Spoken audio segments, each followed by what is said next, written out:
Hello everyone! Today we will tell you how to turn ordinary white chocolate into a completely new, amazing, and unusual product. We will create an incredibly delicious version of chocolate which can be used both as a self-sufficient dessert and as a base for cake frosting. And you can do all this in your own kitchen. What we will be doing is caramelizing white chocolate.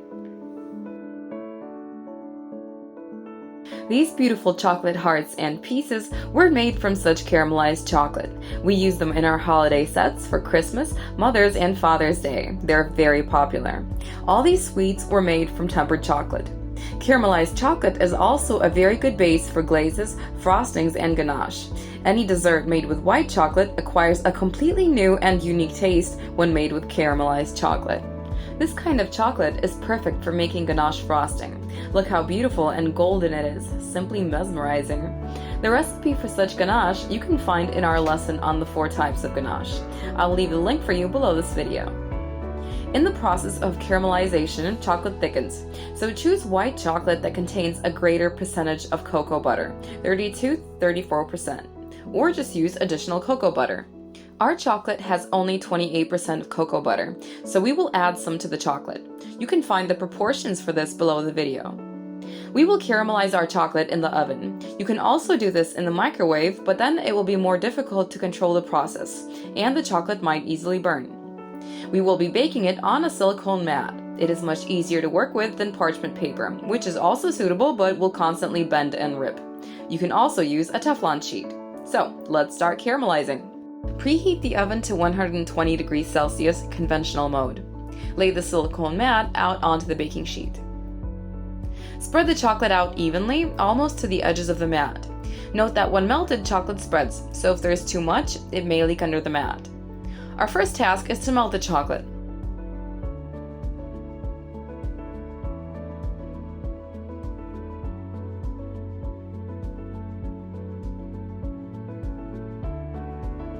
Set the timer for 10 minutes and put the baking sheet in the oven.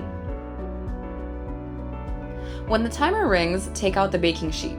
Our chocolate has melted and acquired a very nice shine. Mix the mass with a spatula. The chocolate on the edges might be thicker. Collect everything and mix until smooth. Then spread it out evenly on the silicone mat once more and put it back in the oven.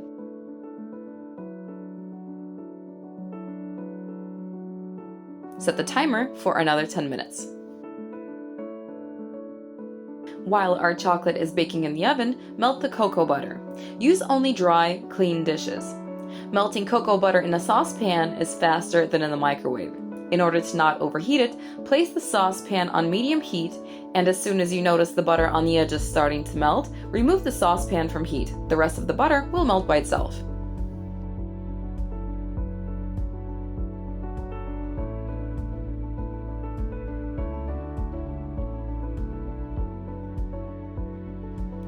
The timer rang a second time. What do we see? The chocolate has become light beige in color, the surface a little grainy, and the mass more dense. Turn the chocolate carefully over onto the other side. This side is more of a caramel color, and there is a delicious aroma of cookies and heated milk. This means that we are moving in the right direction. After turning the chocolate over, mix it with kneading movements. For this, we recommend using a firmer spatula or spoon.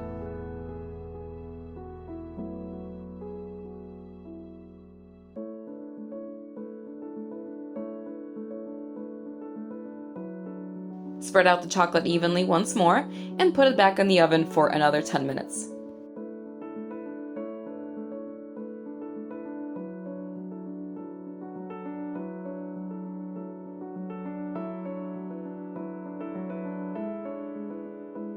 The timer rang for the 3rd time. The chocolate has become a darker caramel shade. Where the layer of chocolate is thinner, the color is even darker. Go through the same movements as before. Turn the chocolate over and mix it until smooth. The longer we mix the chocolate, the more liquidy it becomes.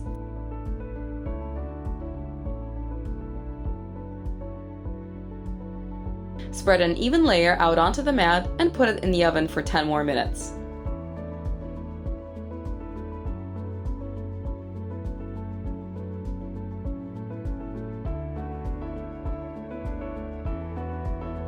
The timer rang once again, and that means that it's time to repeat the whole process once again.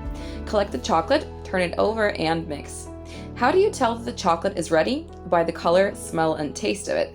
It all depends on your taste preferences. It's like with caramel. Some like a more delicate creamy taste and others prefer a slight bitterness. So you can put the chocolate in the oven once more, but for us this will do. Mix the chocolate until smooth once again.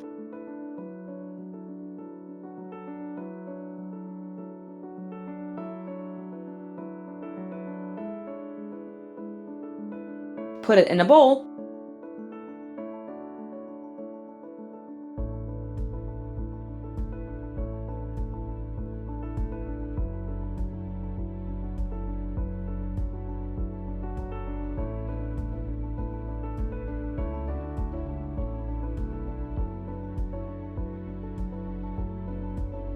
And add the melted cocoa butter.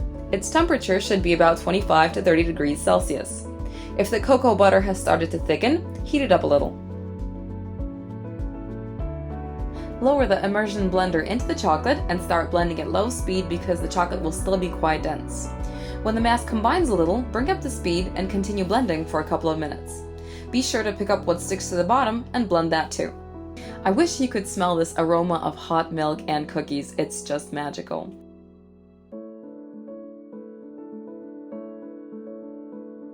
Pour the chocolate back onto the baking sheet, spread it out, and leave it to set.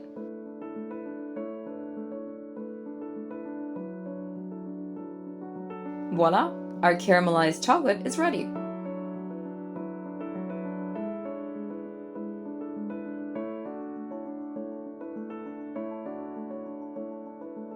Now let's break it into pieces and put it in an airtight storage container. That's it! All the useful information, as well as the proportions for the recipe, you can find in the description box below. If this video was interesting for you, please like it and subscribe to our channel. And feel free to ask your questions and leave your comments. Bye bye!